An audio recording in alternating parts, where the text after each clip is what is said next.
It's a fact that we see W-2s. Imagine that. We see W-2s. Imagine that. Now let me get back to the fact that we didn't have access from no schools. Now we're on an atlas. Black grad. All right. Good morning, everyone. Can everybody hear me clearly? Yes. Okay. Can everybody see my screen? Okay, excellent.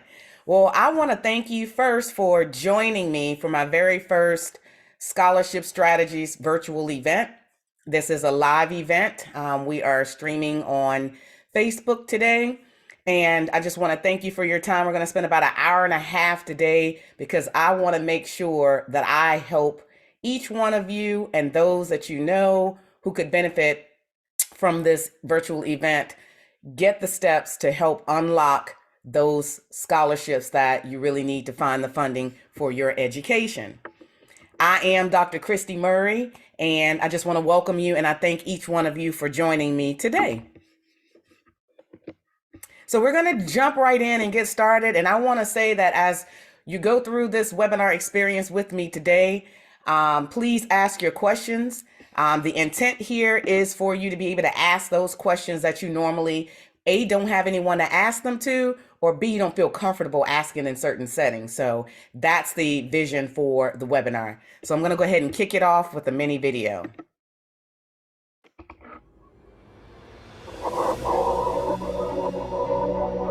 Most people go through life never discovering what their true talents are. Most people don't use what they have brought into this universe. Most of us go through life with the brakes on, holding back. Don't hold back. Go through this life asking yourself questions. Go places you have never been. See things you have never seen. Do things you never thought possible. Discover what you love. Believe in your abilities. Trust yourself. Go for the things you want. Embrace those who encourage you. Give of yourself what others do not expect of you. Don't hold back. You can reach your full potential. It is possible. Don't hold back.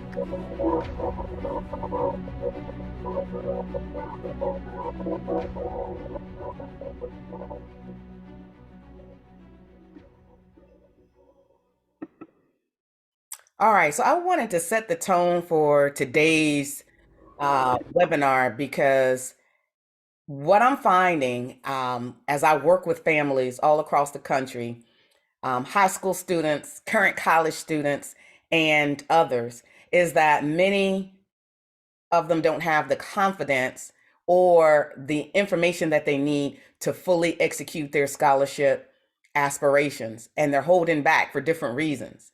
And so one of the questions I want to pose as I welcome everyone to this virtual event is, what's your why? What brings you to this space?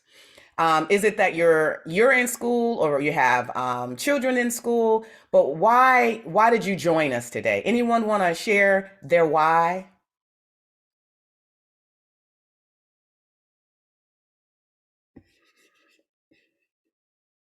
Miss Shanita, why did you join? Yeah, our daughter is currently a sophomore at Spelman College. So we are finding that, at least in this college institution, we're finding it difficult to acquire scholarships. I think a lot of that is because it's private, and financial aid can't be funded to every single student, and it's very competitive. So my why is just trying to get more information. Maybe there's something that we don't know or haven't thought about that we can gain from your expertise and experience. Thank you so much for sharing that. And I'm glad you did, because one of the things that I'm finding is that too many families have the same concerns that you do.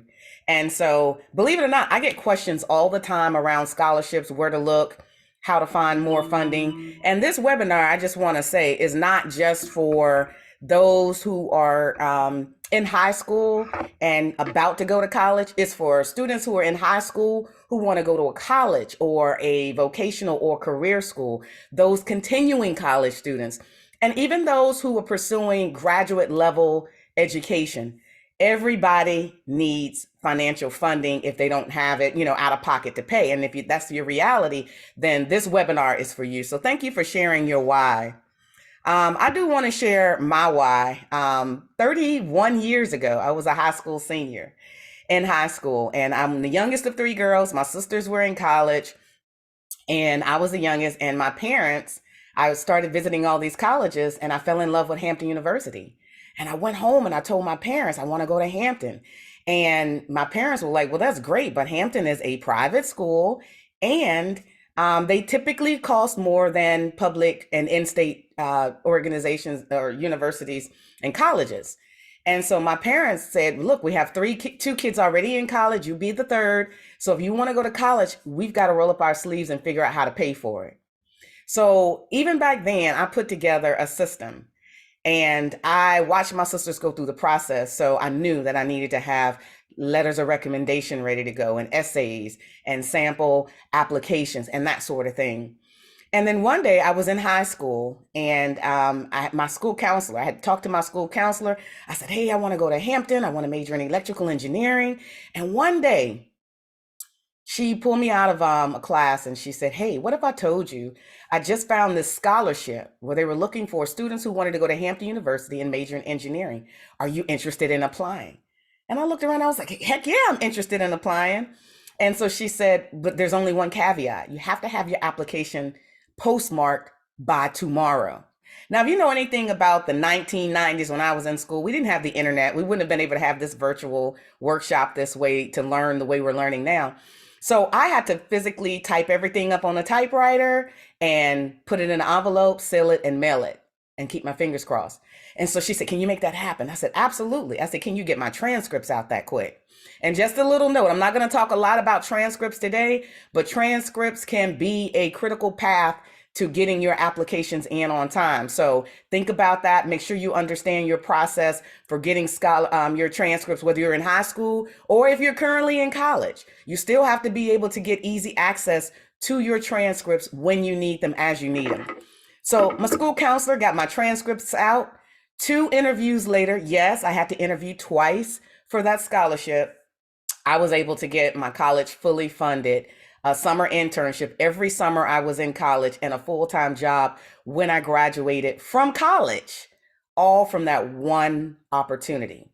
So the day I walked across the high school stage, all those things I just described were already secured for me.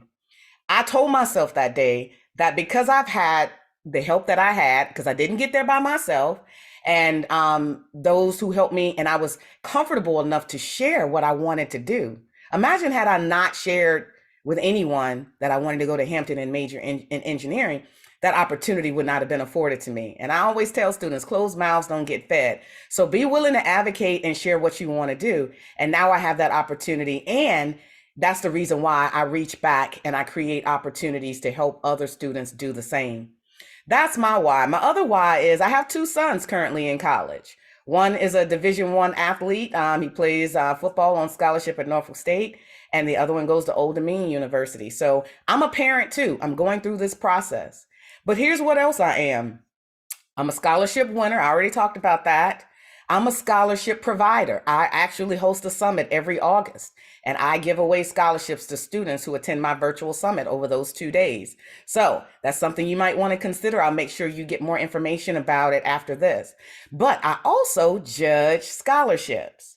So I'm looking at this and I'm sharing my experiences from a lens that says, I know what you should be incorporating as a scholarship recipient or winner. We're going to claim recipient.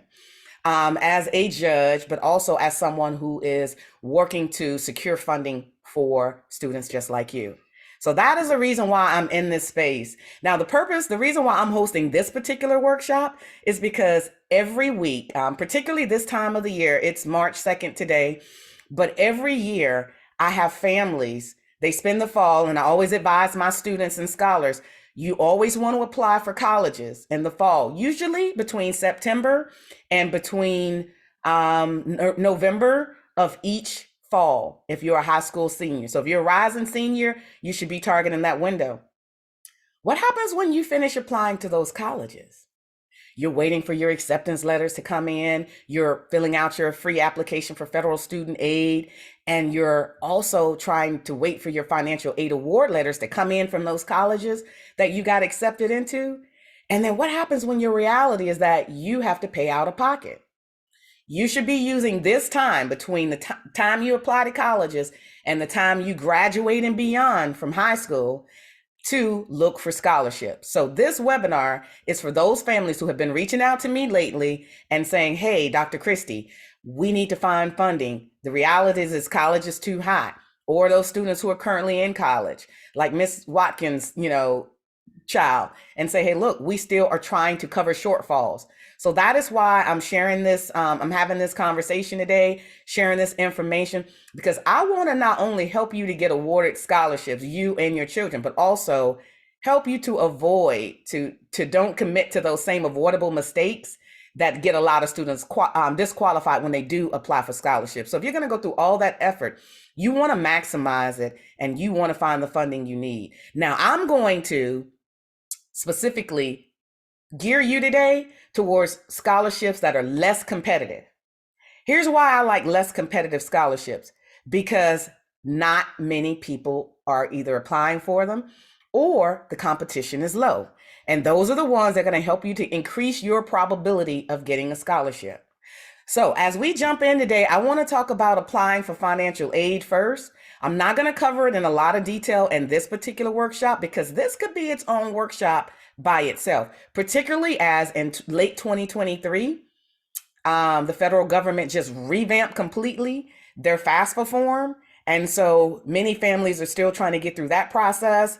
Federal government's trying to work out the kinks in their system with it. So this workshop, I'm not going to cover the details and specifics, but here's what I do want to say. Every year, as you're planning to enroll in college in the fall, and every year while you are in college, if you want to receive college or career financial aid from a federal government or some state governments as well, you have to complete the FAFSA every year. So if you haven't done it and you're currently in college and you haven't done it for the next academic year, now is the time. And if you are a high school senior and you've got your college applications in and you have not done the FAFSA, please don't expect colleges to send you a financial aid award letter until you have completed this step. So this is really the entryway into the conversation that I'm having with you today. Colleges will use that information. They're going to run their calculations and they're going to determine how much financial aid you're eligible for at their college or institution. And every college calculation is different. So you have to actually put in those colleges you're thinking about attending or you're interested in, or you're planning to attend, so that they get sent your financial aid information. Usually it opens every October of each year. In 2023, it was different because they were coming up with a new application. But I highly encourage you to make sure you get that completed, and it's free. You don't have to pay anything to do it. So sit down with your parents, sit down with your children, bring your tax information, your asset information, and get that completed. It usually takes somewhere between 30 minutes to an hour. That's been my experience. Once you do it the first time, it goes a lot quicker years after that. But the first time, just dedicate a couple of hours and handle that process. Now, I will make these slides available to everybody who attended this webinar and the recording to it. So don't feel like you have to write down everything that I'm saying, because if you're on and you're in my personal Zoom link, you registered, you will get access to those. Now, I do want to share, once you get your FAFSA application in, this is the quickest way I can explain it to people, what happens behind the scenes. In the blue, you and your parents sit down, you complete it, you put the colleges you want it sent to, very important, specify the colleges you want it sent to, and then you will submit your application, and how much they think you can pay out of pocket will get calculated. It used to be called an expected family contribution, but I think they're calling it an index now, an expected index number.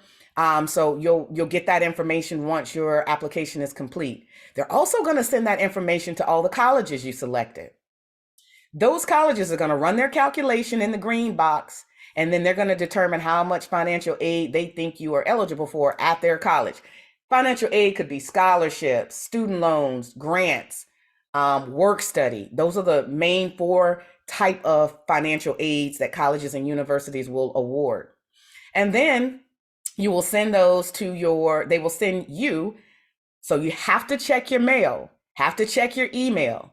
So I'm going to tell you a few things that I'm finding with families that they're not doing through this process that causes them to miss out on opportunities. So you have to check those things. Once you get that financial aid award letter from each college, you should get one from every college you applied to that you sent these scores to. You want to do a comparison. And I always tell families, don't just pick a college because you like a college. Pick somewhere that you can afford and somewhere that is going to offer you the best financial aid profile. It's very important.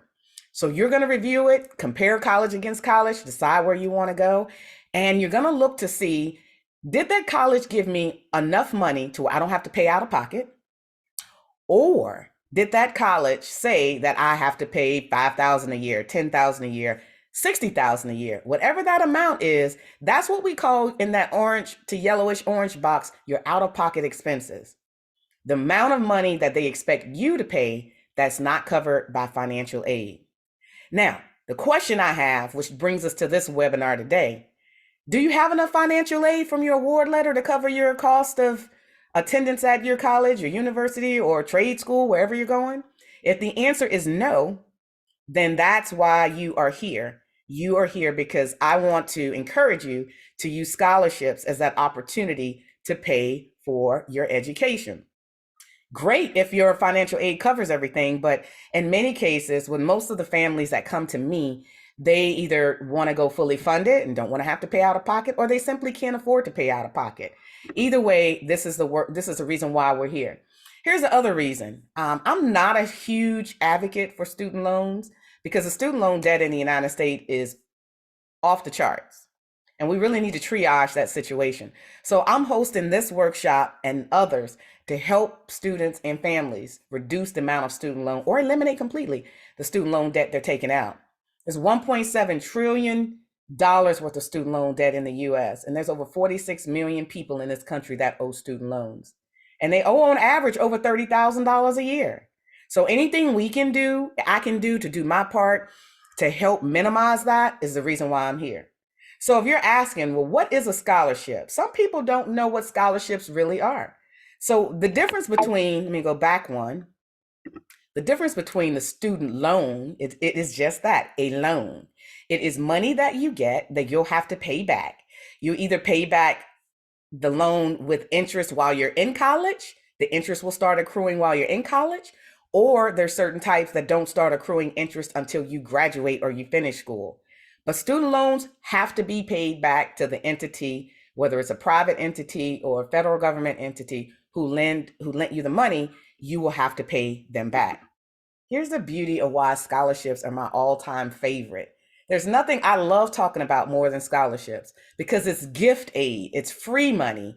It's money that can help you fund your education, whether you're going to vocational school. Yes, vocational and trade school students can get scholarships, community college, four-year schools, graduate schools. If you're trying to get an education, there are scholarships out there, and you don't have to pay this money back. So that's why we're going to talk about that specifically today.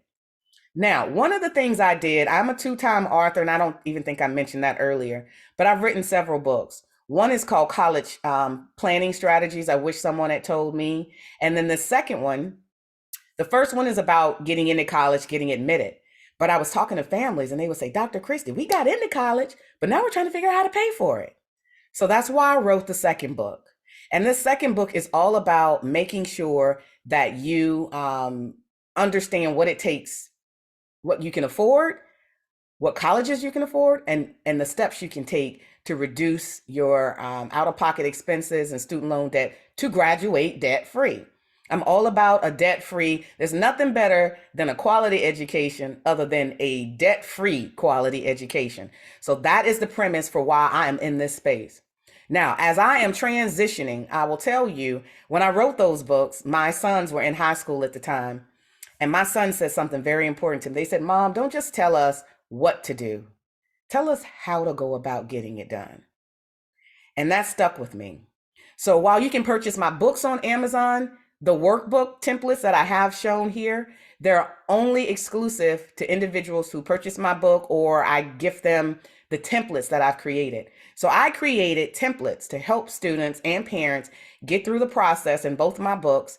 And if Miss Christie says you should write an essay, I'm going to give you essay prompts. If Miss Christie says you should get letters of recommendation, I'm going to give you sample letters of recommendation. Likewise. So throughout this talk, there will be a few of my templates that I'm going to highlight. A couple of them I might make available for free to you, but they're available in general if you find them to be useful. But it's the how to get it done that matters.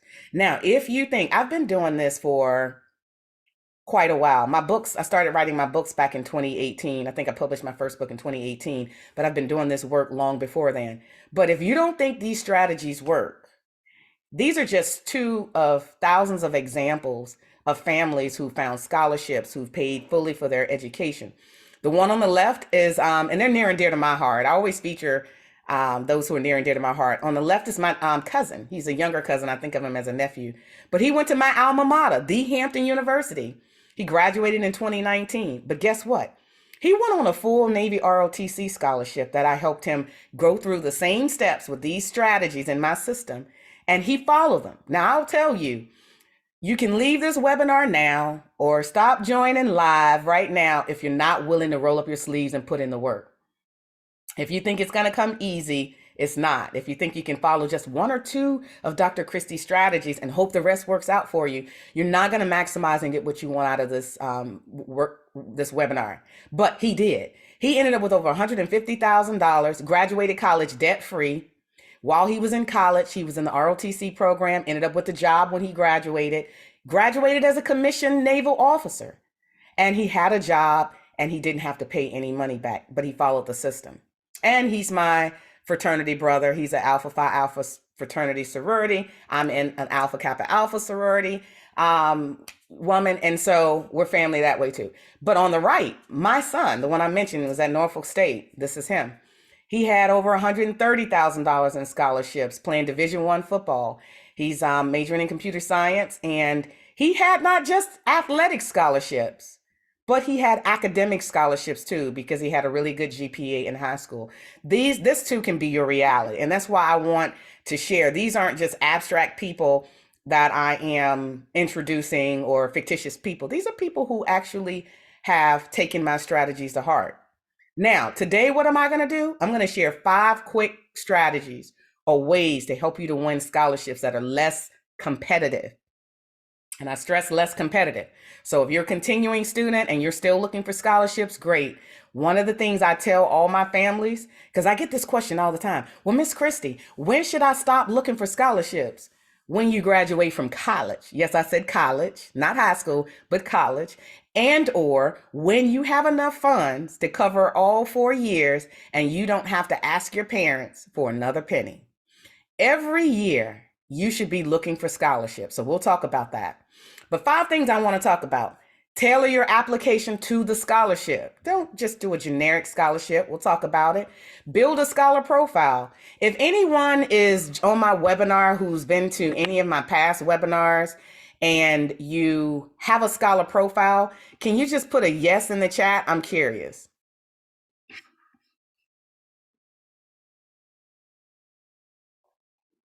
Thank you. Thank you.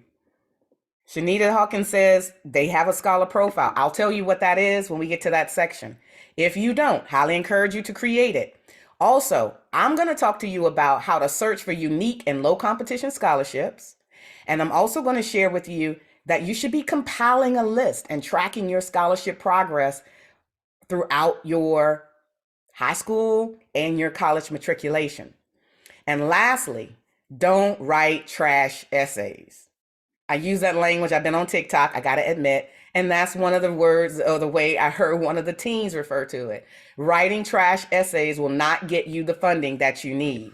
So it goes back to my point of rolling up your sleeves and being willing to work. So let's dive in so you can do the work. We'll start with tailoring your scholarship application. Now, when you look at the parts of a scholarship application, they look very, very similar to a college application. However, there are little nuances. You're not trying to get admitted into the college. You're trying to get access to some funds. So sometimes you'll need to demonstrate your financial need or talk about what you want to do in the future to see if it aligns with what they're doing, etc. But just know that out of all the parts of a college application and a scholarship application, there are some parts that are going to differentiate you the most. I have put those in that pink boxes.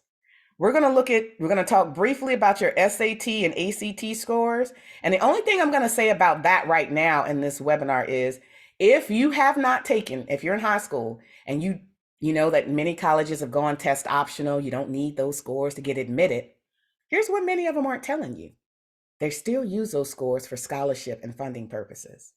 So Miss Dr. Christie says, take the test anyway. Quit running from challenges and difficulties and man up, woman up, take those tests, study for them, prepare, go take the test and blow them out of the water, because that's another opportunity to get funding and to put you in a category that some others might not have. Because why?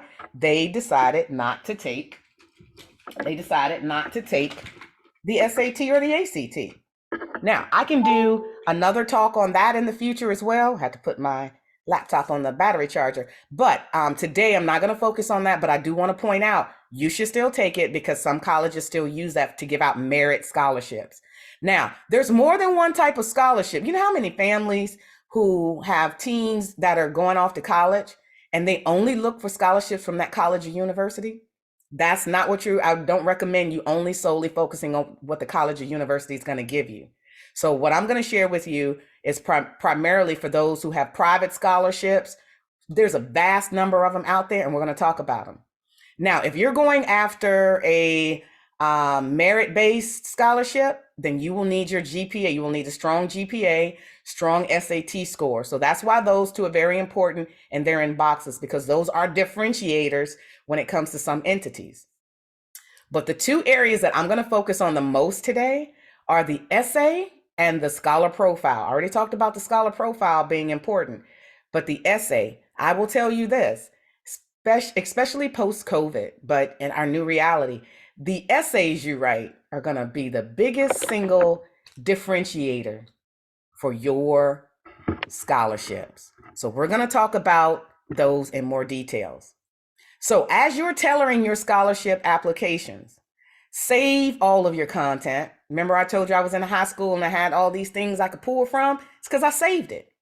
But you're going to save it, but you're going to also use it, but make sure you're still customizing your applications to that organization's application. They don't want, I saw, and I was a judge before, and I was with one entity judging, but the team forgot to change out Coca-Cola from the application essay. And that wasn't the Coca-Cola scholarship that they had submitted for. And you know what I did with their application? Bottom of the pile, disqualified, because they didn't customize it and make sure it fit that scholarship entity. Your two best ways to make sure you tailor your application is going to be in that scholar profile I'm going to introduce and your essay. Also, when you are filling out scholarships and you're looking for them, you need to be thinking about what colleges you want to go to and what major or career you're interested in, because there's so many opportunities and funding out there for those.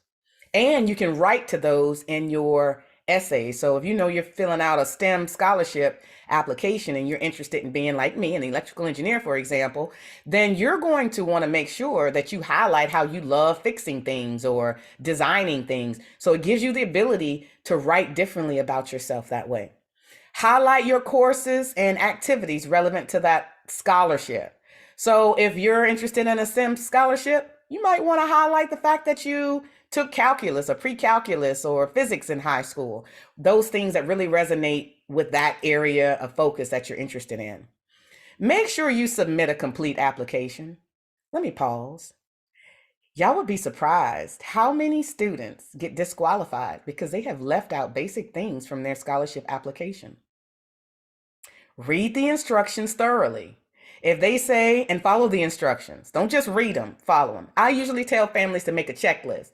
So you read it one time without doing anything. And while you're reading it, you're making a checklist. Oh, I got to have 2 essay or 1 essay. It can't be over 350 words. Don't give them 351. Or if it requires 2 letters of recommendation, 1 has to be from a teacher, 1 from a community leader. Don't give them 2 for a teacher.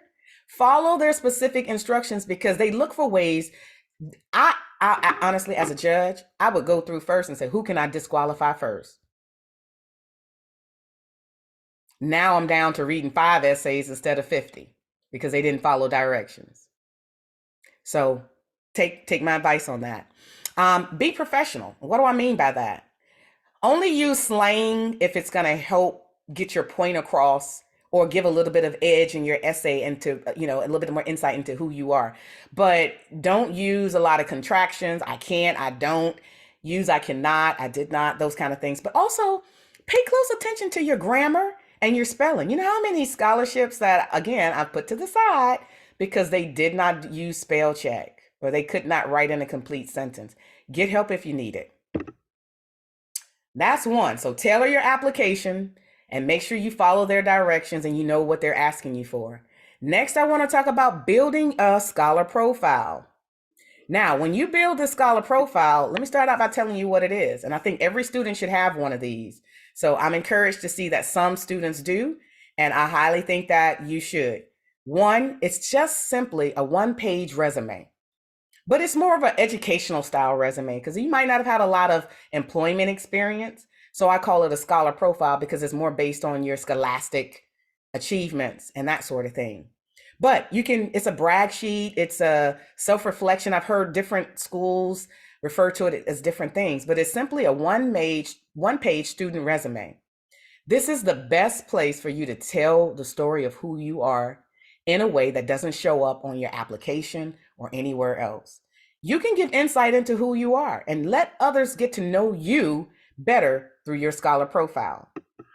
Now, here are the sections in it. And this is one of the templates that's in my workbooks. But you could share a picture, but in many cases, I discourage that because folks still like to discriminate and we don't want to give any opportunity for biases. But you'll share your name, background, your address information. Your objective is important. Tell us what you want to do. If it were me, I would have said something like, I'm interested in attending a 4-year college or university and majoring in electrical engineering. I want to go to 4-year, I want engineering, and you can keep it very brief, but tell us a little bit about what you want to do in the future, in the near future. If you have worked, your educational history. Where do you go to school? What's your GPA? That sort of thing. If you have honors and accomplishments, highlight them. This is the time to brag on yourself. Nobody's going to tell your story better than you. Now, if you have work and you have employment experience, share that. They love to see that. They like to see diversity and well-roundedness in students, extracurricular activities. If you have not been involved in activities, get involved in college and in high school.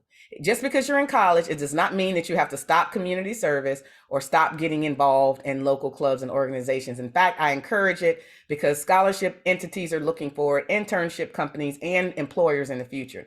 So don't just go to college, go and get involved. And then also make sure that you highlight relevant courses. We talked about that. I would have highlighted physics, calculus, sciences, those things, a design class, those things that would have been relevant to my objective. So there should be linkage between number 9 and number 3. And then highlight your hobbies. What are the things you like to do that have nothing to do with your academics?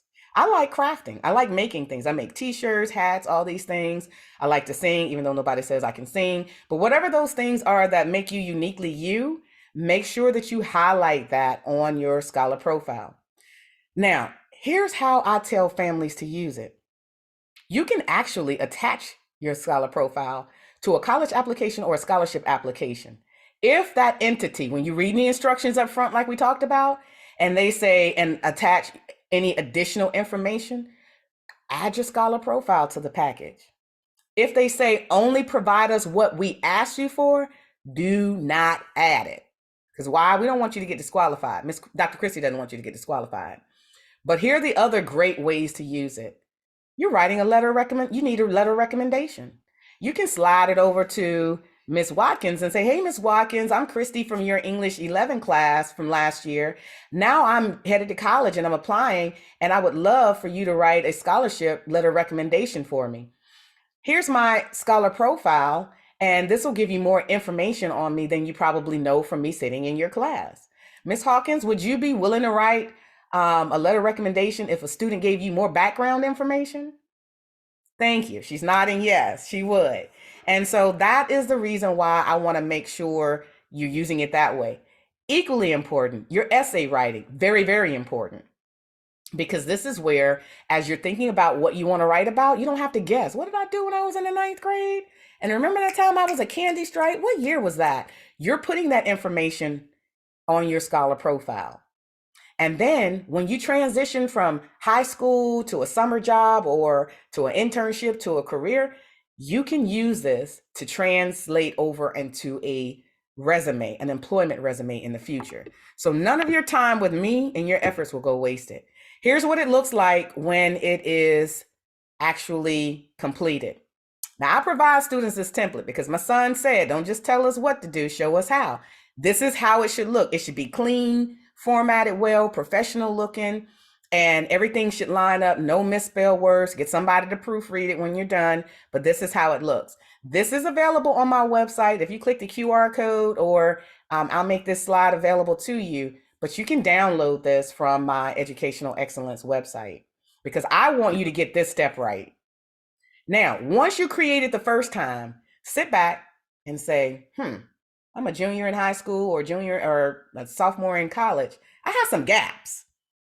I haven't done as much community service, or I haven't done anything in leadership. So I'm going to look for gaps, and I'm going to get out, get involved in the community, extracurricular activities, whatever that is for you. And then you're going to update your scholar profile. And I did this with my sons. They hated it when they were in school, but they appreciated it when they hit their senior year. And now that they're in college. But every summer break, you just finished your spring semester, update it when you get home. And then every winter break, you want to also update it while you're home for Christmas, home for the holidays. You just finished a great fall semester. It takes 5 minutes once you create it the first time. Spend 5 minutes and reflect, update it, save it with the new date, and you will always have a current version of your scholar profile. And only include it if you're allowed to include extra attachments. So that is the scholar profile. Are there any questions about that? Feel free to come off mute. Okay, Dave Morgan said he's done that before. Excellent. Any questions about the scholar profile? All right, at any point, feel free to come off mute and ask your question. So next, I want to talk about, and this is probably one, I'm not going to say one of the most important, but this is one of the areas I get the most questions about. Miss Christie, I don't know where to find scholarships. And then I ask one question. Well, where have you looked? Well, I haven't. You are 100% guaranteed to get not one scholarship if you haven't looked for any or applied for any. So what I want to do is spend time, or I'll have families say, I'm looking, I'm applying, but I'm not getting awarded any of them. What's the problem? It's because I want you to narrowly focus your scholarship search to those scholarships that are unique to you and have low competition. So let's talk a little bit about that, because your scholarship search really does matter. This is probably the area where folks get the laziest. They spend the least amount of time. They don't want to put in any sweat equity to look for them. And guess what? That's why your results look like they do. So if you follow these strategies, you're going to change your reality with that. Search for those scholarships that are unique. Search for the ones that have small award amounts. There is nothing wrong with a $500 or $1,000 scholarship. I have plenty of students who have fully funded their education off the backs of small scholarships.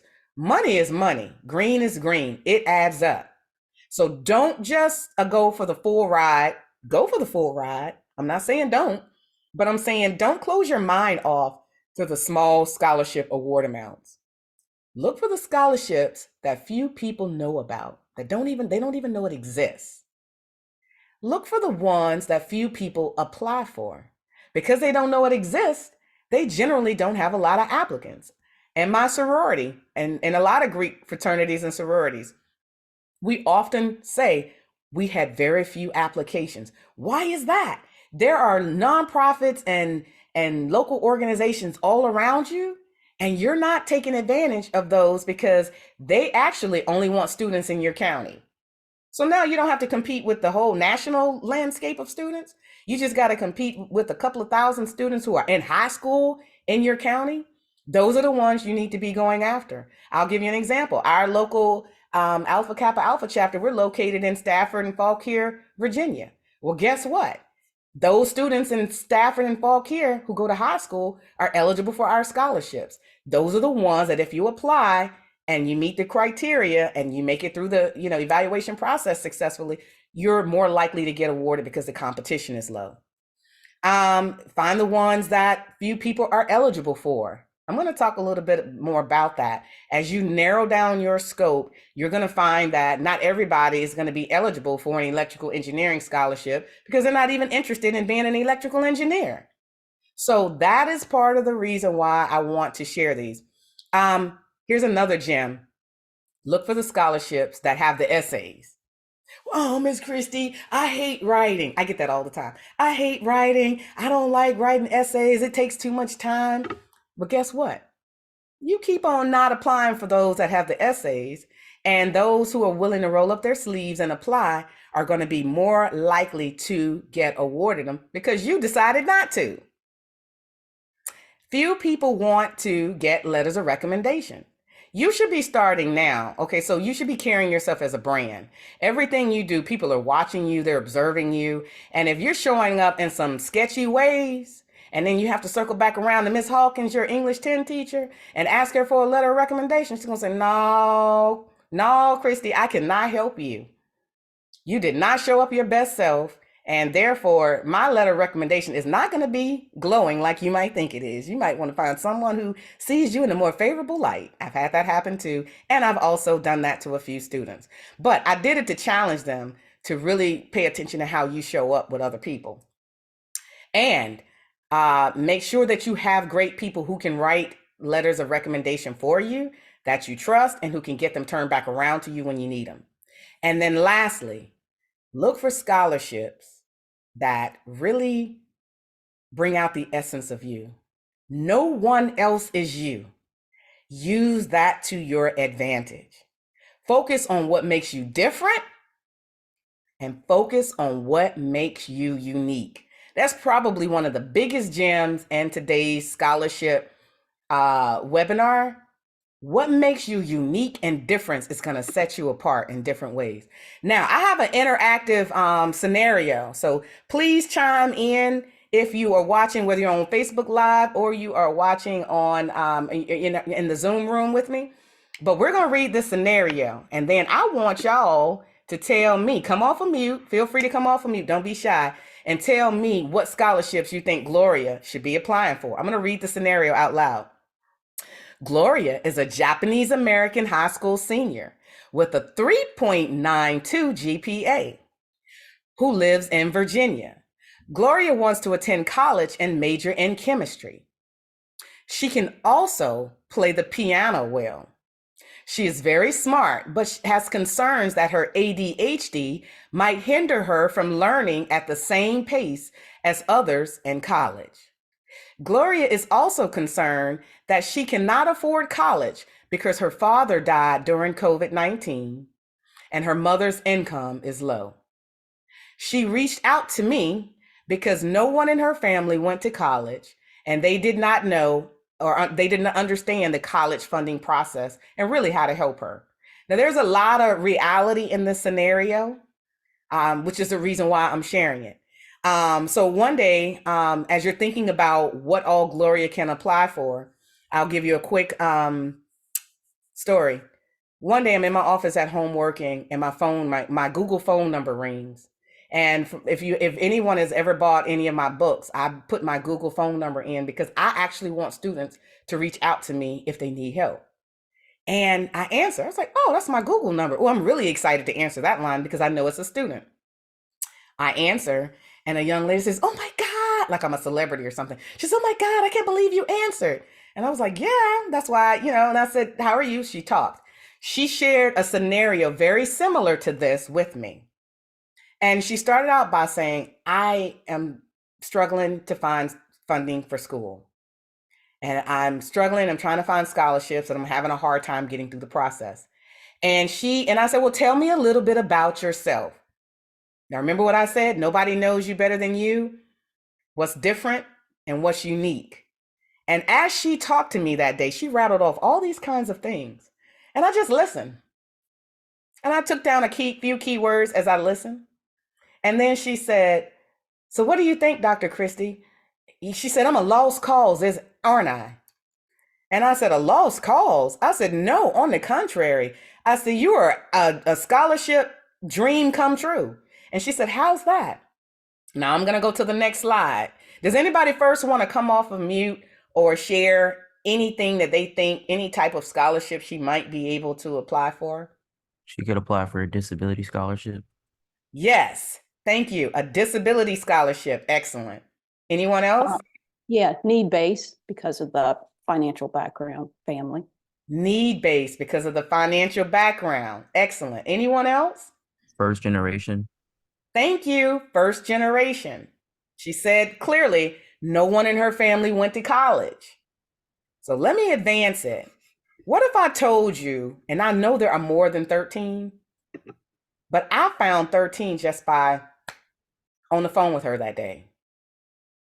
I said, there's 13 different types. And if you combine some of these types, even more, you can exponentially increase the number of scholarships that you uniquely qualify for, because everybody aren't going to have these same differences that you bring or opportunities that you bring with you. So while she thought certain things about her life, her ADHD was a problem or something that was going to hold her back, I challenged her to look at it as something that was going to push her forward. She's a female. She's a minority female. If you combine those two, that's a whole slew of scholarships right there. Or the fact that she's a Japanese minority female, you've opened up 3 different areas of scholarships just on those first 2. She's a high school senior. There are scholarships that are geared for high school seniors. High GPA, there's a merit-based. All kinds of funds out there for students with strong academics. She lives in the state of Virginia. So now you can go state level, you can go local level, you can go county, like I talked about earlier. You can do all of those things. So Gloria, who wants to attend college, she's interested in chemistry, science, technology, engineering, and mathematics, music to my heart. Now now if you add a minority female interested in STEM with a high GPA, you've narrowed down your pool of candidates. Or what if they were looking for a Japanese American female? Now you're really narrowing down your demographic on who's eligible. You see my point? She plays the piano. Wait a minute. How would we know that? She shared it. Didn't think it was relevant at the time, but she did. It was probably on her scholar profile too, under her interest and hobbies. So take those interests and hobbies you have and look for funding. I'll tell you this too. There's scholarships out there for almost everything. If you're vegetarian, left-handed, right-handed, whether you like to play the piano, all kind of interest or things about you that make you unique, there are scholarships. Also, she's smart, but she has ADHD. And one of the gentlemen on our webinar said it best. She can apply for disability scholarships. There are scholarships. If you go to Google and you put in quotes and you say ADHD scholarships, see what pops up. Does everybody have ADHD? Probably not. Have you narrowed down the competition? Absolutely. Also, COVID impact. There are some entities that are giving out scholarships because you have been impacted by COVID. Use that to your advantage. Unfortunate advantage, I might add, especially with the deceased parent. There are scholarship entities that said, hey, have you lost a parent and need financial help going to college? Utilize that as a means to assist. Parent who's low income. Again, one of our guests highlighted financial needs-based scholarships. And first generation scholarship. No one else in the family has gone to college. When I went through this and I just rattled them off, I didn't even write them. I just looked at my keywords and I said, what if I tell you there's over 10 scholarships I think you should be looking for?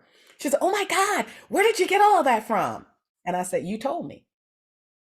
You told me.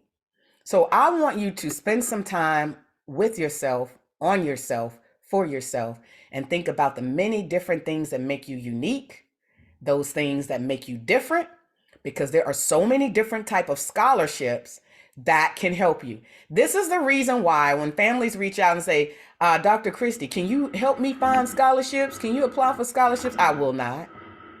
I will give you all the tools that you need because I don't know you as well as you do.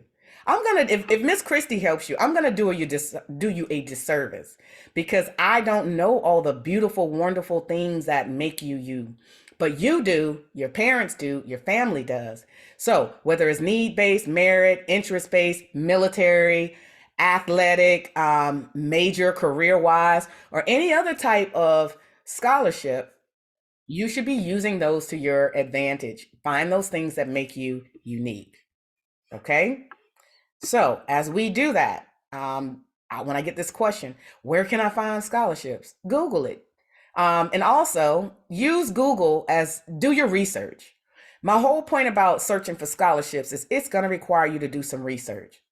Now, my niece is in college and she came home one day and she told me how she Instagram stalked this guy she thought was cute or whatever and found out all these great things about him. And I just listened. I was listening, but I was listening for different reasons. And I said to her, it's interesting how you all can use your research skills in areas that you're interested in. If you can use them to Instagram stalk somebody and get information on them, Instagram stalk these scholarship searches. And she just looked at me and said, only you would draw that conclusion. But stalk your scholarships. Go out, Google it, put those great research skills y'all already have to good use and get what you need to get out of it. If you go to Google and put in any of those keyword searches that came out of Gloria's experience or your own, you're going to find that there are so many different type of scholarships. Businesses have scholarships, for-profit, nonprofit, sororities and fraternities, churches, civic and other clubs, community foundations. If you go and you put in Google Community Foundation scholarships for 2024, see what comes up. Or Community Foundation scholarships in your local area, see what comes up. Not many people know about them and they're not going to apply. But here's my key takeaway. Scholarships are everywhere. There are more entities that have few candidates every year and are frustrated because they don't have enough students to give their money to. So I'm going to tell you, follow these strategies and you will be the one getting the congratulatory letter or email back to you. Now, as I say, go and scholarship stalk and do your research. Here's what I want you to know. Use key words. Don't just put in scholarships. Well, guess what? You've just narrowed it up to like billions of different, type of scholarships. But if you go in and you put scholarships that are $1,000, $1,000 scholarship applications in Virginia, or $1,000 Virginia scholarships, or chemistry and STEM. But if you add 2024 to the end of it, that'll help sift out all the old scholarships and get you the ones that have the more current due dates that are in the future and instead of in the past. But start to combine some of those things that we talked about in Gloria's example, where you can apply scholarships. You can put in keywords and be specific with your keywords. You can put in $1,000 scholarships for Japanese American females in Virginia in 2024 scholarships. So play around with it until you start to see, oh, I never would have found this scholarship. That's the key litmus test. When you find scholarships that you are a really good fit for, and you say to yourself, nah, I never would have found this scholarship on my own, you know you're finally on to something. So use those to help you with that process. So searching for scholarships, I want to emphasize, let me just go back and say, this is going to be the game changer. Because as you find phenomenal scholarships for you, everybody else might not be eligible for them. So you're going to increase the probability and likelihood that you're going to get awarded one of these scholarships. I'm not just telling you that because it sounds good. I'm telling you that because there are thousands of students. Some students have received millions of dollars in scholarships because they were being specific and they were relentless in their search. Be relentless, stay relentless. You should be searching for scholarships, at least if you're in high school and you got those college applications already in, or if you're in college, pick a day, set aside a time, set a goal and say, you know what? I'm going to start compiling a list of scholarships now, which is my fourth strategy. Compile a list and track your scholarships.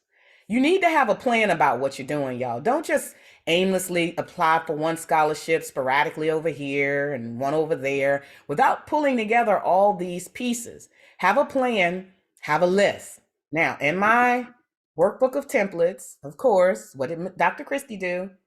She provided you with a sample list. It's a spreadsheet. It can be downloaded.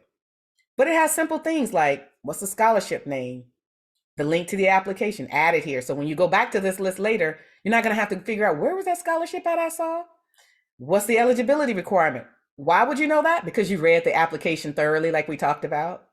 And you're going to put that information here so you can see it all in a single snapshot in one place. The award amount, you want to make sure you know how much they're offering, especially if they're specifying it. The deadline, very, very important. Please add the deadline. And I'll tell you why in a moment. If they require essays or not. If it's yes, put why, and then maybe 2 if they require 2. Or why, if it's 500 words, put 500 words next to the yes. 500 word, don't go over 500 count. We've already talked about that. If it requires letters of a recommendation, yes or no, test scores, etc., etc. Also track the date you applied. Why? Because you might need to follow up. Hey, I applied for that scholarship 2 months ago. I still haven't heard back yet. Let me go back and double check when I did this and how I should be notified. And then once those acceptance or those awards coming in and you're winning scholarships, put that here too. Awarded $100, $500, or denied. Whatever it is, it's okay. And don't get upset and don't be down when you don't get awarded every scholarship. Please don't let that bruise your ego or rock your confidence in this process. Because for every no, it's going to get you closer to a yes. I promise you this. When I was in college and high school and I was applying for all those scholarships, I didn't even talk about all the no's because they weren't important. I focused on the ones that said yes. And I want you to have that same mindset. But you're going to create this spreadsheet. You're going to, every time you go out, let's say every Sunday afternoon when things get quiet, you spend 30 minutes. Imagine if you spent 30 minutes a week looking for 5 or 10 new scholarships to apply for. Who doesn't have 30 minutes? Like I tell my kids, get off TikTok for 30 minutes and you can do this exercise. And then you can go back to TikTok. And when you get back on TikTok, start searching for other strategies that other teams are using to find scholarships when you get back on it. But spend 30 minutes, find those scholarships, put the link and the information here and save it. Then here's what I want you to do. Sort this list by the deadline that's coming up the quickest. Let me say that again. Sort the list by the deadline that's coming up the quickest. Why would I recommend you do that? Because as you get busy, and we all have busy schedules, you are likely going to want to focus on the scholarships that have deadlines the soonest. So we're in March. You should be focusing on scholarships with March deadlines right now. At the end of March, you should be pulling up the list for April and strategizing on, okay, I got 10 for April I can apply for that I think I'm really competitive for. So I'm going to start in March. I always try to have students get ahead of the month they're in. So technically, if you're in March right now, you should be looking to get those April scholarships out. But here's why you can do that easily, because you sorted your list here and the 500 scholarships you have on this list are no longer overwhelming to you because you only have to focus on April right now. You're going to keep adding to future months. And when you get to that month, you're going to knock those out too. I believe y'all can do it, but have a process and a system to go about doing it because you are busy and you really want to maximize where you're spending your time every month. Spend it on the month that's coming up next. Okay? So I hope that strategy helps. Last, this is one of the last sections in our quest for how do you find those scholarships you're more likely to get awarded and that are less competitive. Don't write trash essays. Now, write the essays. Don't run from the essays, but don't write trash essays. So what is Dr. Christie talking about with this? One, I do want to draw your attention that there's two different type of essays you're likely to write for. One, as you turned in your college admissions applications, that's when you write essays that say, here's why I'm a good fit for admissions into your college or university. That is not the same essay as you would write when you are applying for scholarships. That essay has a tone of, here's why you should award me your scholarship funding. That's the area we're going to focus on when we talk about essays today. Now, everything you see about my systems and strategies always starts out with have a plan. Have a plan. If you fail to plan, you plan to fail. So have a plan. Make sure that you build in these steps. So now you take that scholar profile that you created earlier, use that to help you write your essay. When you read the essay instructions, and this I want to emphasize, you read the scholarship instructions. Now when you sit down to write the essay, go back again, read the essay instructions. Do not miss a step. And then you put together a plan. Okay, this essay says I need to write 500 words and I need to provide a personal statement about something that matters to me, whatever the instructions are. Then you're going to do some research. Go out and find out about that scholarship organization. Who are they? What do they stand for? What are their core values? What matters to them? Why do you think they're actually awarding a scholarship here? Do your research. Instagram stalk the entity. Scholarship stalk them too, and find out who they are and what they do. And that's just a fancy word for me saying research. Do your research. And then put together some sort of an outline once you've had a chance to brainstorm. Don't just sit down to write without being strategic and deliberate about what you're doing. It doesn't take a lot. I'm not saying it should be complicated. In fact, I advocate for keeping things simple. But at least I'm going to have an introductory paragraph with a great hook. Then I'm going to have the body. I'm going to talk about each 3 points in that section, those sections. And then I'm going to wrap up and bring it all home in the conclusion. And then you just map it out with your outline.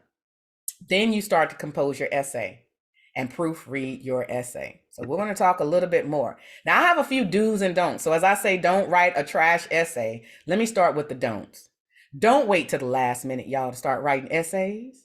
Start early. When you start to look at these different scholarships, when you're doing the searches and you pulling those onto your tracking sheet, you're like, oh, this one is a personal statement. Oh, this one is I need to write about leadership. Start thinking about how you want to craft those. Tailor your essay to the scholarship. So you do want to, and I always advocate for you to reuse, always save every essay prompt you ever write, because you're going to want to reuse it and use it multiple times. But even as you reuse essays, don't do like I had that one scholarship recipient do, and it was a scholarship for something totally different, but Coca-Cola is the entity named in her scholarship essay. So you're going to want to tailor it, but do your research and make sure that you reuse those prompts you create. And save your prompts: leadership, personal statement, overcame a challenge, whatever those themes are. So the next time somebody says, hey, tell us about a challenge you overcame. Oh, I wrote twice about that. Let me pull both of those, clean it up, tailor it to this one. And now I'm going to be that much more compelling. Make sure you grab the judge's attention up front. Say something memorable. And feel free to say, something that's kind of far out. Maybe I was running track in a competition and I lost a shoe, or something that sticks out, like somebody can see themselves or visualize themselves in that situation with you, something memorable. Another key point: address the prompt. So if they say, write a personal statement and tell us why this scholarship, you're interested in this scholarship, that is the theme. Don't write about why you like dogs unless you're trying to be a veterinarian, or something totally unrelated to what they're asking. Stay on prompt. I can't stress that enough, because some people, if you give a student a 500 word count, They'll say, I'm applying because I need the money. And then they'll spend the rest of the 490 words filibustering, just filling in stuff. That's not going to get you anywhere except an irritated judge and your scholarship at the bottom of their pile. I'm just going to be honest. I'm going to be honest with y'all on some of these things. Don't start with, and never start your essays this way. We've seen this a lot. Don't restate the prompt. I'm, to tell you more about myself, or I overcame a challenge by, just because the prompt was tell us how you overcame a challenge. Don't start out that way. Start out with something that's going to grab their attention. That's going to bore them. It's not going to grab their attention. Certainly don't start out with my name is. They got your application already. So there's no need to restate the obvious. Do not start with, and I've seen this, it all started with, or it all started when I was 3 years old, blah, blah, blah. Don't start that way. And don't start with a quote. That's somebody else's story or somebody else's words. Start with something that's uniquely different about you. I guarantee you these things will separate your essays from the rest of the essays they're likely to get. Start with a compelling hook. Tell your story. Tell your story. Tell something personal. Be vulnerable in this space. If Gloria, the example we used, was writing this story, she might talk about how she thought losing her father during COVID was one of the most difficult things she's ever had to do. And then she would go into what she experienced personally. So at the bottom are some great things that you can interweave. What I experienced through that was X, Y, or Z. And this is how that made me feel. People want to get to know you, not what you did. Definitely don't rattle down your whole scholar profile. I played basketball, then I was the team captain, and then I was in the honor society. Nobody cares. They already saw it in your application and your scholar profile. Don't regurgitate that here. Tell them more about things that they can't get in your application here. Here are some of the things I do want you to do. Consider a simple theme to your essay. So if you're going to use if Gloria uses a COVID example, then she's going to, and she's writing about a situation she overcame. COVID, losing her father during COVID might be her theme. You're not going to just hang in the negative or the sad part of it. You're going to introduce that, but then you're going to move away from it. You're going to introduce losing your father was difficult, and then you're going to work to make them feel like they know you. Maybe you were the oldest sibling and you have to look out for your younger siblings, or your mother, or whatever that situation is. And as you talk about you, I want you to think about these things. Talk about a challenge you overcame. What did you accomplish through that? Or what were your struggles? So if you struggle through certain things as a part of that theme and that experience, talk about, here's what I struggled. And then I want you to shift to a brighter day. You can go dark at first a little, but then I want you to go bright, light and bright. What inspired you? What did you learn most about yourself? How did your mindset shift? What lesson did you learn? It's something about coming out on the other side of something that really gives people inspiration and hope. And they really do go along that journey with you. And how do you plan to make a difference? I had coffee a couple years ago, probably about 3 or 4 years now, with a young lady who had received over $1 million in scholarships. And I said, I just really have to talk to you. And I said, what did you do that made your scholarship stick out? And she was winning like Bill and Melinda Gates scholarships, the national ones. And I'm like, I really want to hear how you did that, because the competition was stiff. And she says, you have to be able to tell your story and connect it back to something bigger than you. How did you make a difference? How did you change your community, make somebody else's life better, encourage, motivate someone else? So always through your writing, always find a way to show how you are going to use what you've experienced already, or use what you're about to do next, depending on how the prompt is written, to make a difference. And then at the end of your essay, I would encourage you to share how you match the values of that organization. Through this COVID experience and what I learned about myself, I really resonate with ABC Scholarships core value of compassion. You have to be compassionate about da da da da da da da. Here's how I've done that. And the only way you know that those are their core values is because you scholarship stalked them and did your research. And they're going to be like, oh, this Christie is different. She actually took the time to go out and learn more about us. Go to their About Us page. See when they were established, what they're about, what their mission and vision is. Those things will matter. Now, here's some other guidelines for you as you are going through this process. Make sure that you get your essays proofread. I could spend all day on that, and I'm not going to, but proofreading is important. I have 4 degrees, and I would like to say that I'm a decent writer. I've written dissertations, published books, but there is never a time where I'm going to publish anything significant and not get more than one set of eyes on it.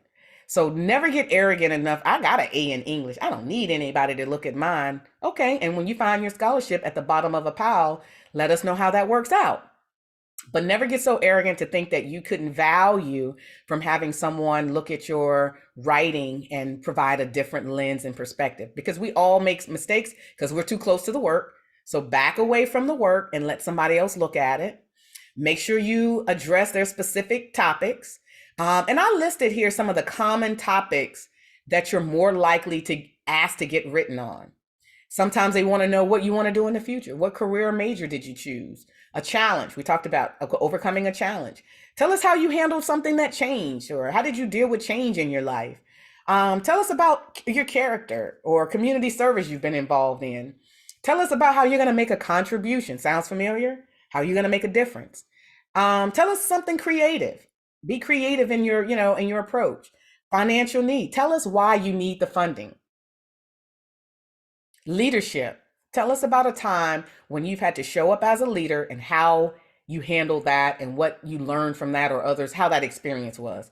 And then the personal statement. The personal statement, if you were going to start with any essay, I would highly, highly, highly encourage you to start by writing a 1,000 word personal statement just off the jump. Here's why. 1, your personal statement is the best opportunity to tell your story unfiltered and unprompted and uninstructed. You get to be creative and talk about and highlight 3 key things that you want to get out and share with people. You'll be able to reuse that content the quickest and the easiest. And well, Dr. Christie, why are you saying 1,000 words? Because most scholarship essays, nobody really wants to read over 1,000 words, generally speaking. So if you start out with 1,000 word, you can use that and shrink it down a lot easier later. So consider that. Also, so I do have some scholars who say, I hate writing. Well, guess what? Congratulations, you were in the 21st century. And unlike 31 years ago when I was in high school, you have far more technology tools to use to your advantage. So I highly recommend that you use a Chrome browser and use Google Docs. When you go to Google Docs, go to Tools and hit the voice type setting. It will translate your words into text. So if you want to write your essay, if you know you could talk about it better than you could write it initially, then I would encourage you to do that in Google Docs and then test it out and write however you want to write. Now, Google Docs is not, you're not going to just say these words and Google Docs is going to capture them and you're going to, all right, my essay is done, submit it. No. Once it's pre-drafted, you're going to go back, review it, move some things around, edit it, critique it yourself, clean it up because it will not be formatted well, or there may be some grammatical, or maybe the dictation might not have picked up words exactly like you needed them to. So you're going to go back and clean it up, but the initial draft is there. So that might actually take you 15 minutes to just translate it into, have Google Docs translate your words into text. So that is one tool I want to say use to your advantage. And again, I want to go back to make sure you proofread. So once you create that draft, whether you've written it, typed it out, or you use the Google Docs translation, you're going to make sure you proofread it. The first thing I want you to do before you share it with anybody else, print it off and read it out loud. If it don't sound right to you and you wrote it coming out of your mouth, it's probably not going to sound right to anybody else either. And then I want you to read it for clarity. Make sure you have complete sentences. Pay attention to your sentence structure. Make sure you don't have any misspelled words, punctuations, all those great things on the right. And make sure that you have alignment. Does your introduction align with your body paragraphs? And does your conclusion bring it all back home and tie it in? Then you're going to find a few trusted individuals that you really trust to proofread, only after you've proofread it and read it out loud first.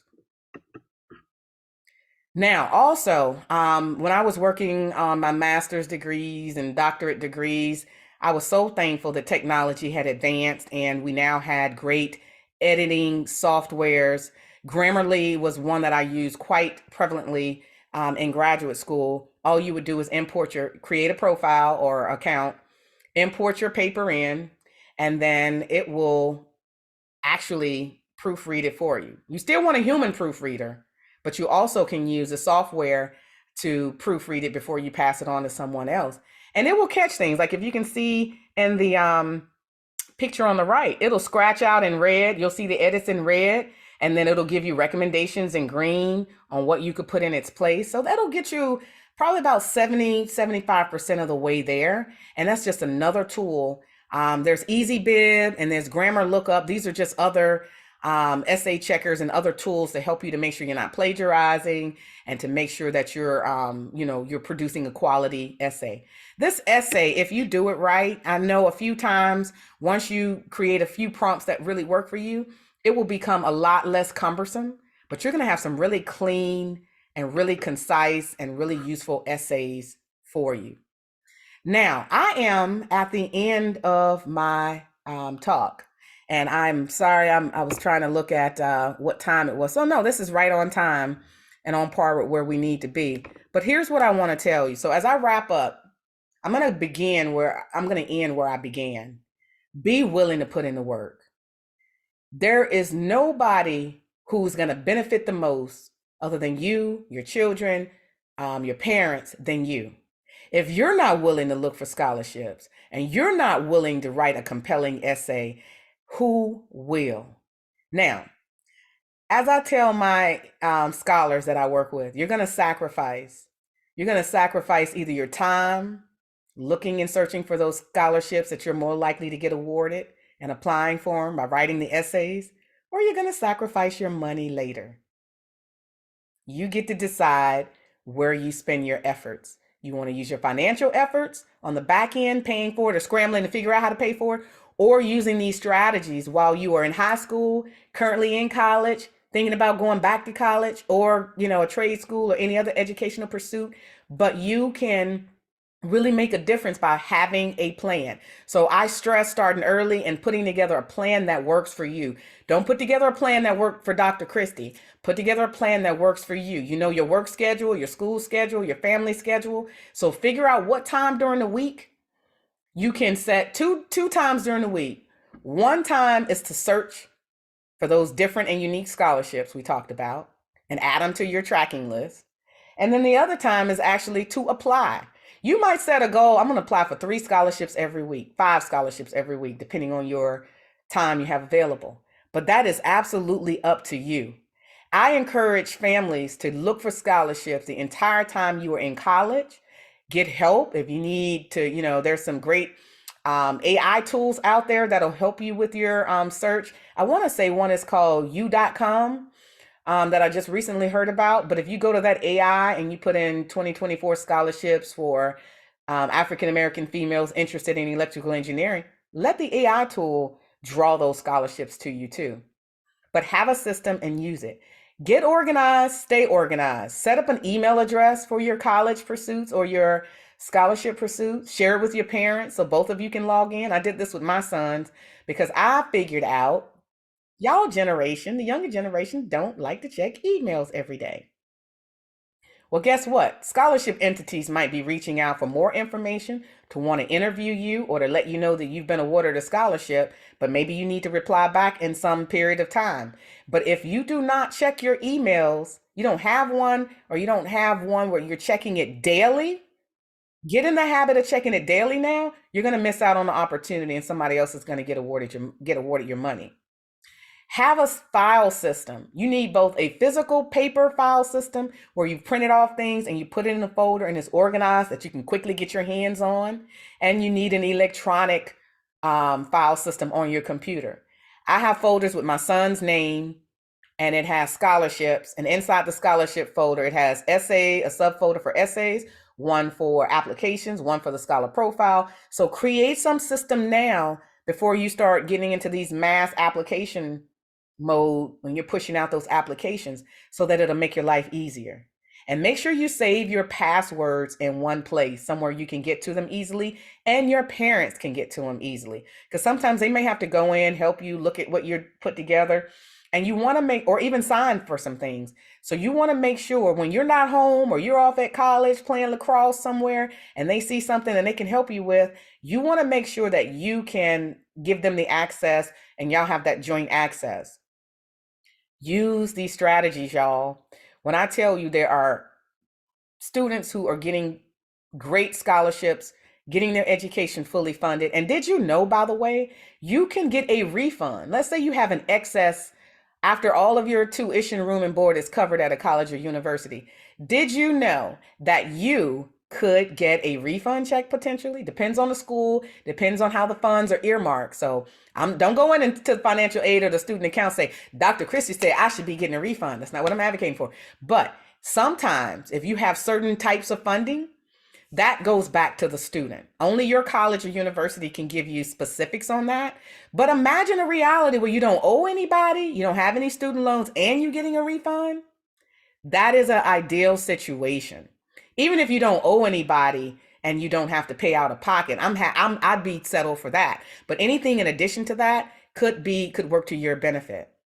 And again, make sure that you apply every year while you are in college. All right, so that brings me to the end. Don't forget, the templates for my books are available. They are very useful. Those who have used it have had great success with the strategies, not only in my template, but those that I've shared. Also, a lot of the strategies I've talked through today are in a free scholarship ebook that I've written. It's called 10 Secret Scholarship Strategies that every student needs to know to get a college education without going broke. And I pull these things together because I find myself having 50 conversations and the exact same conversations. So that means it needs to be institutionalized somewhere in a book or video so that everybody can have access to that information. Also, because I do get some very unique scholarships, internships, and employment opportunities for young adults, highly encourage you to join my Facebook group. It's called Scholarships for Scholars. I have an Instagram group with the same name because a lot of the young folks say, my mama is on Facebook, but we are not. So find us on Instagram and TikTok. So I am on those spaces too, sharing the scholarships and those things that I hear about. Now, I will tell you this. I try to post those less competitive ones, the ones we've been talking about this whole time. So I highly encourage you to join, number one, for that reason. And two, if I ever put in all caps, I strongly encourage you to apply. It means I know somebody. I'm either a judge. I'm not going to tell you I'm a judge, but I know someone, or I know the entity, or the entity has given me this and said, hey, Christie, we don't have any applicants. Well, guess what? I want my scholars to be the first ones to get access to scholarships that nobody else has heard about. So I'm going to share those in my networks, just as, I would if I were, running to you and sharing it with you one-on-one. Also, if you want to get more information on some of the other topics that I've talked about, I do have some YouTube videos that'll help you if you're trying to figure out how to get great strategies for the SAT, ACT. Use these resources. One of the things I find is there's so many resources, but unless you're willing to use them, it's not going to help you. So that, letters of recommendation, essays, and more, you can find a host of videos on my Invest in Others YouTube channel to help you. Now, with that being said, I am at the end of my talk, and I want to open it up to see if you have any questions or if there's anything else that you need that I did not cover that you still want to know about. So I'm going to stop sharing, and that way we can just talk and see in the last few minutes we have if there are any other questions. For some of the essays, can you retailor them for other scholarships? Absolutely, David. You absolutely can. I would highly encourage you to. I would recommend when you save your essays, save them. You can save them two ways. And I would encourage you can save it by that entity. It could be scholarships specifically for Coca-Cola. I'm just using them as an example. But then also save the exact same essay if it was about a theme. Let's say it was about, you had to write about a leadership experience you had, rename it the same thing, Coca-Cola, and in parentheses put leadership. So when you go back to the next time you have to write on leadership, you can do a search in your electronic file and all your leadership essays will bubble up to the top. And then you can pull from each one of those and quickly build, I might add. Once you start creating these prompts, you're going to find your essay writing is going to be the easiest thing you do, putting your application together at that point, which is where you want to be. And you're going to find you can reuse it. Make sure you take Coca-Cola out if you're applying for a Pepsi scholarship, because I know they don't want to see their competitor's name in your essay, but you want to make sure you tailor it. But it's absolutely what you should do. All right, let's see. I think I see a question. We have applied to many, but are not finding it to be futile. How can we implement some of your suggestions? By doing exactly what we've talked about in this session. Make sure you're looking for unique scholarships that make you different. So the first thing I would say, and I'm going to go back and say, you should be thinking about what makes you different. Whether you, what you want to major in, what disabilities you have, maybe the things that your interest, all those things make you uniquely different. So you want to start searching specifically for scholarships. Don't just go out and generally hit scholarships for 2024, because you're going to get billions of scholarships. But if you say, I'm looking for electrical engineering scholarships, HBCU, XYZ, or I'm just using my example, and your STEM scholarships for African-American women, or STEM scholarships for whatever those things that make you uniquely different. And you will find that you're narrowing the number of people who are going to be looking for those and who are going to be eligible to apply for it. Look at county, local, city, state scholarships. Look at those entities that are in your areas. If you start Googling community foundation scholarships in Stafford, Virginia, or wherever you are, you're going to narrowly focus scholarships, and they're only interested in students who live in their geographic area. So guess what? You're no longer competing with everybody else. So your best value is taking the time to search for quality scholarships. They're not going to find you. You're going to have to go out and find them. They're there. The good news is they're there. You just got to put in a little sweat equity and find them. Let's see, is there another question? Do you have any suggestions for university scholarships? Thank you for asking that. So absolutely, a couple of gems real quick. One, I did this with my niece. One, the universities have merit-based scholarships. Sometimes alumni, donors will, and the school may have endowment and other scholarships. Check with your financial aid office. They will be able to best tell you what scholarships the universities have and what you might be eligible for even as you're being admitted. Sometimes colleges and universities, along with your admissions letter, if you have high merit scholastic achievement, they will say, congratulations, Christie, you've been accepted to Hampton University. And also you will be awarded the so-and-so presidential scholarship that's for $5,000 renewable every year. And they will tell you that as you're receiving your college acceptance letter. Sometimes you'll get the scholarships from the university when you submit your FAFSA and they send you back your financial aid award letter. They will tell you what scholarships you're eligible for there. But here's the gem. So one of my nieces was going to college. She'd gotten all the financial aid the school was going to offer. Was going to have to get a few student loans if she didn't find other scholarships. and she was interested in engineering. Well, I went to the campus with her one day, and we went to the School of Engineering, and we had a chat with the dean. It was an off day where it wasn't a lot of folks on campus, and she had her scholar profile in her email. We go talk to the dean, and guess what he says? He says, I have a scholarship that I can award myself. Wait a minute, you mean the financial aid office isn't the only place on campus that has access to scholarships? Correct. So go to the school of engineering, school of journalism, school of science and technologies, business school, whatever that career or major school is, ask them. All they can say is, no, we don't have any. But the other option is they could say, we do. In fact, I get to pick who I award it to. So this particular dean said, hey, look, I actually get to pick a student for this one. Send me your resume. Who knew he was going to ask her for her resume? I turned to my niece and I said, if you don't go ahead and forward him your scholar profile right now. It was ready, y'all.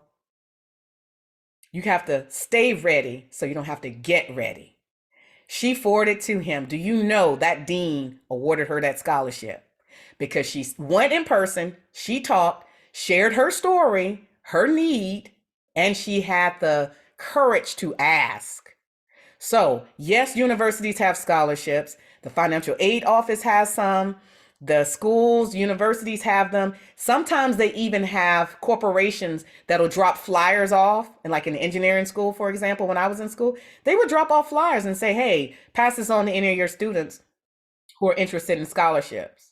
So you want to exhaust all your options. Talk to people. I started out in my story. I talked to my school counselor and many others. And when people remembered, oh, you know what? I remember David. David actually said he was interested in chemistry or whatever your, major. I'm going to make sure I circle back around and let him make sure he knows about this opportunity. Be willing to talk, network, so people can connect you with opportunities. Okay. Are there any other questions? I didn't know if you answered this before, but did you talk about what can you do if you have like two or three scholarships that are due on the same day? Okay. Great question. Time management is going to be your best friend. That's the one thing. I take my time very serious in life. You can get more money, you can get more friends, you can get more views and likes on Instagram and TikTok. But the one thing you cannot get back is your time. Use your time wisely. I highly encourage you to set aside time each week deliberately and figure out how you want to use it to search for scholarships and then apply.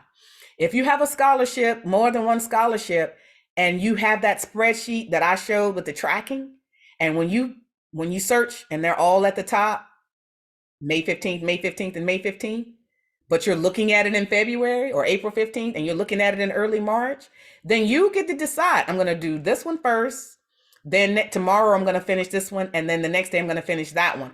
Now, all three of them with the same deadline is complete. But you have to be in control of the one thing you have some control over and influence. And that is how you spend your time. Those who are successful in this endeavor don't spend their time frivolously. They're going to spend their time preparing. It doesn't take a lot of time. So I don't want you to walk away thinking you're not going to have a social life or time to yourself.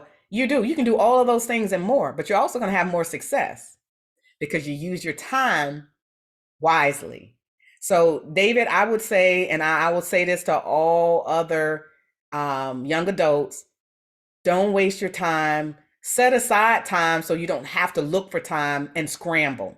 If you set aside time and you block it off on your calendar or send yourself a reminder, you have confidence and reassurance and knowing I don't have to scramble because I've already made a provision in my weekly schedule to handle this because it's important. I hope that helps. Let's see. There's another question. Are AI essays auto-rejected? Okay, so let me talk about AI essays. I'm so glad that question came up. AI essays, you can use an AI essay to help you shape your essay, but I will never encourage you to only submit an essay that was completed by AI. AI is not a human. There is a place for AI in our culture, but please don't circumvent yourself, your mind, your uniqueness out of the process by using an AI tool. Use it just as that, one of many tools. You're going to still read it out loud, edit it yourself, critique it, add more context to it from your scholar profile, and then you're going to get somebody else to look at it. But AI should never replace you in the process unless you don't want to get the scholarship. So do the things that are going to help position you the best. Use the tools, but know that you have to be the final driver in the process for what you're doing, particularly with your essays. All right, well, that brings us, unless there are any other questions, to the end of our time on this beautiful Saturday morning. I hope that you found this virtual event to be useful and impactful. Circle back around to me with your success stories. Join my Scholarship for Scholars group.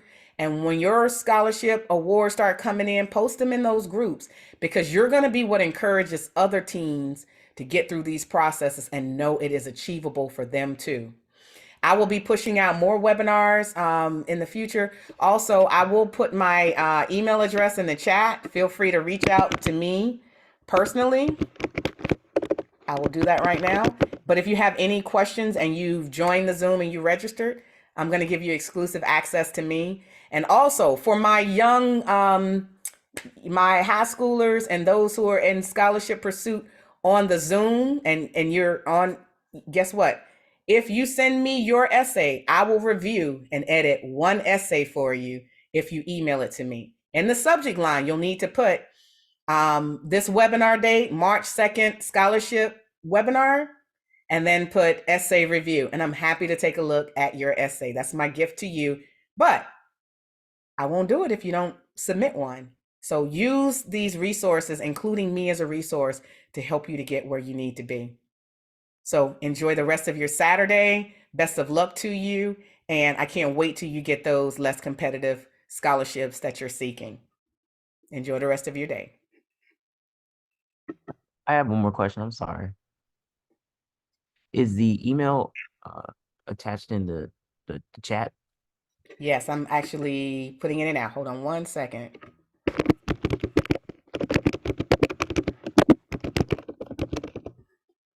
Yes, sir. It is in there now. And Dr. Christie, could you possibly repeat the subject line for that essay, please? Yes, I will. I'm going to stop the recording. Actually, I'm going to say it on the recording. You should say scholarship webinar and then put March 2nd, 2024, and then put essay review. And I'm putting it in the chat as well. Scholarship webinar, March 2nd, 2024, scholarship review. And I'm happy to say, hey, hi, Dr. Christie, this is David. I attended your webinar and I would love for you to review my scholarship essay. And I'm more than happy to do so. Make sure you tell me what the prompt and the instructions are so that I can make sure that you're, meeting the intent of what they're asking. And I'll put my judge hat and tell you if I think this is a winning essay or if you have more work to do.